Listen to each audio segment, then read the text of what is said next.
অবসরের মঞ্চে পা রাখার আগে ইতিহাসের পাতায় নাম লিখিয়ে গেলেন সার্জিও বুস্কেটস। আর সেই ইতিহাসের কেন্দ্রে আছে তার দীর্ঘদিনের সতীর্থ ও বন্ধু লিওনেল মেসি।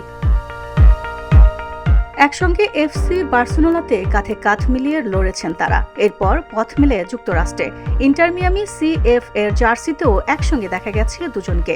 2025 সালে মেজর লিগ সকার মৌসুম শেষ করে বুট তুলে রাখেন বুস্কেটস। তবে বিদায়ের আগে গড়ে যান এমন এক কীর্তি যা বিশ্ব ফুটবলে অনন্য। International federation of football history and statistics IFFH এর সাম্প্রতিক তথ্য বলছে, পেশাদার ফুটবলে মেসি ও বুস্কেটস একসঙ্গে খেলেছেন মোট 653টি ম্যাচ, যা এখন বিশ্ব রেকর্ড।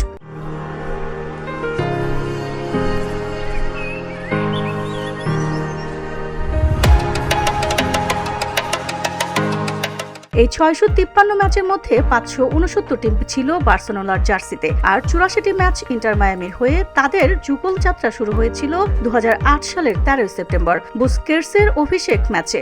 সেই ম্যাচে মেসির পাশাপাশি মাঠে ছিলেন জেরার্ড পিকে। চমকপ্রদ বিষয় হলো, এই তালিকার দ্বিতীয় স্থানেও রয়েছে বুস্কেটসের নাম। জেরার্ড পিকের সঙ্গে তিনি খেলেছেন মোট 620টি ম্যাচ, এর মধ্যে 533টি বার্সেলোনার হয়ে এবং 87টি স্পেন জাতীয় দলের জার্সিতে।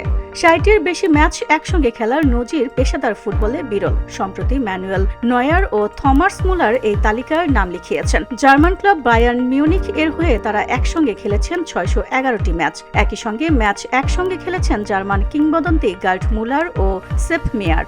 উল্লেখ্য, এই পরিসংখ্যানে শুধুমাত্র শীর্ষ পর্যায়ের প্রতিযোগিতামূলক ম্যাচ গণনা করা হয়েছে, যেখানে দুই ফুটবলারই মাঠে নেমেছিলেন।